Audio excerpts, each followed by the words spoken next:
बार फिर से स्वागत है आपका स्टीम सफारी में। अगर आप ऐसी हॉरर फिल्म्स की तलाश में हैं जो सिर्फ डराने की कोशिश ना करे, तो आज की ये दो फिल्म्स आपके लिए एक बेहतरीन विकल्प हो सकती हैं। जिसमें पहले फिल्म की कहानी अपने रहस्य और माहौल से आपको पूरी फिल्म में बांधे रखती है, तो जबकि दूसरी एक ऐसी साइकोलॉजिकल हॉरर फिल्म है जो शुरुआत में एक साधारण कहानी लगती है, लेकिन धीरे धीरे आपके दिमाग के साथ खेलना शुरू कर देती है, जिसे देखकर शायद आप खुद से भी सवाल पूछने लगे। सबसे पहले स्वागत है आपका फिल्मी दुनिया में। ये एमा टॉमी द्वारा निर्देशित साल 2023 में रिलीज हुई एक अमेरिकी अलौकिक हॉरर यानी सुपरनेचुरल हॉरर फिल्म है। ये फिल्म स्टॉक कॉथन द्वारा बनाए गए एक बेहद लोकप्रिय वीडियो गेम सीरीज पर आधारित है। ये दुनिया भर में एक मशहूर एक हॉरर ड्राउनी फ्रेंचाइजी है जिसकी शुरुआत 2014 में एक कंप्यूटर गेम से हुई थी। आज ये गेम इतना लोकप्रिय हो चुका है कि इस पर कई किताबें, खिलौने और फिल्में बन चुकी हैं। कहानी जोस हचर्सन यानी माइक स्मिथ नाम के एक परेशान सुरक्षा गार्ड के इर्द गिर्द घूमती है जो अपनी छोटी बहन एबी की कस्टडी बचाने के लिए नौकरी की तलाश में है। उसे फ्रेडी फैजवियर पिज्जा नाम से एक सालों से बंद और जर्जर पड़े रेस्टोरेंट में नाइट शिफ्ट सुरक्षा गार्ड की नौकरी मिलती है। पहली नज़र में यह जगह पूरी तरह सुनसान और बंद दिखाई पड़ती है, लेकिन रात होते ही यहाँ कुछ ऐसा होने लगता है जो उसकी ज़िंदगी हमेशा के लिए बदल देता है। नौकरी के दौरान माइक को पता चलता है कि रेस्टोरेंट के मुख्य आकर्षण वहाँ के विशाल एनिमेट्रॉनिक्स रोबोट, जिनके नाम फ्रेडी, बोनी, चीका और बॉक्सी हैं, कभी बच्चों के मनोरंजन का हिस्सा हुआ करते थे, लेकिन अब उनके व्यवहार के पीछे कई अनसुलझे रहस्य छिपे हैं। जैसे जैसे रात आगे बढ़ती है, फिल्म धीरे धीरे उन रहस्यों की परतें खोलती है और दर्शकों की उत्सुकता लगातार बढ़ती रहती है।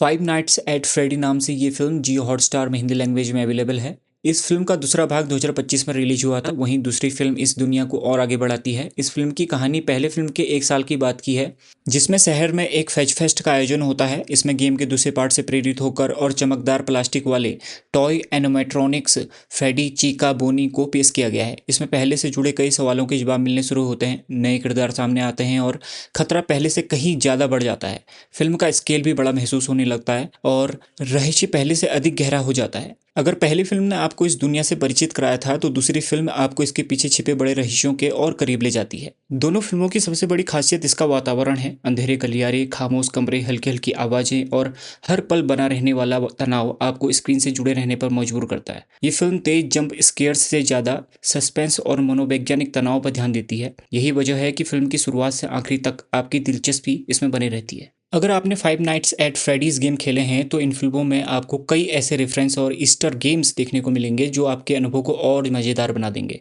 वहीं अगर आप इस फ्रेंचाइजी से पहली बार जुड़ रहे हैं, तब भी कहानी को आसानी से समझा जा सकता है। कुल मिलाकर अगर आप हॉरर, मिस्ट्री और सस्पेंस का बेहतरीन मिश्रण देखना चाहते हैं, तो फाइव नाइट्स एट फ्रेडीज की दोनों फिल्में एक शानदार चॉइस हैं। इन्हें एक साथ देखने का अनुभव और भी बेहतर रहता है, क्योंकि दूसरी फिल्म पहली फिल्म की दुनिया को आगे बढ़ाती है और कहानी को नई दिशा देती है।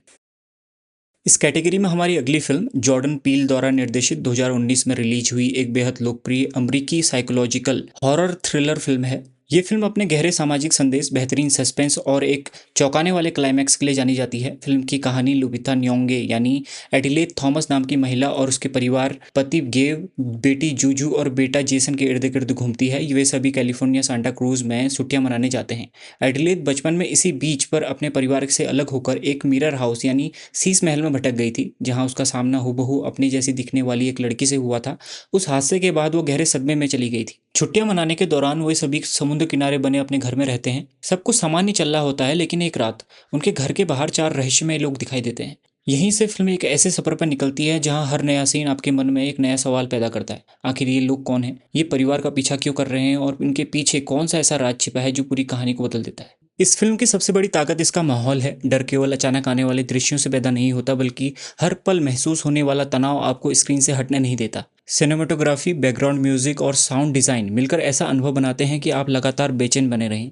फिल्म से जुड़े कुछ घटनाओं के बारे में आपको बता दूं, ताकि फिल्म देखने के दौरान आपको घटनाओं का असल मतलब समझने में कोई दिक्कत ना हो। फिल्म में 1986 के एक वास्तविक charitable event hands across America का जिक्र है, जहां लोगों ने गरीबी मिटाने के लिए एक दूसरे का हाथ पकड़कर लंबी इंसानी चेन बनाई थी। फिल्म के अंत में क्लोन्स ठीक इसी तरह एक इंसानी चेन बनाते हैं, जो यह दिखाता है कि समाज के गरीब और अनदेखे किए गए लोग अब अपनी आवाज़ उठाने के लिए एकजुट हो गए हैं।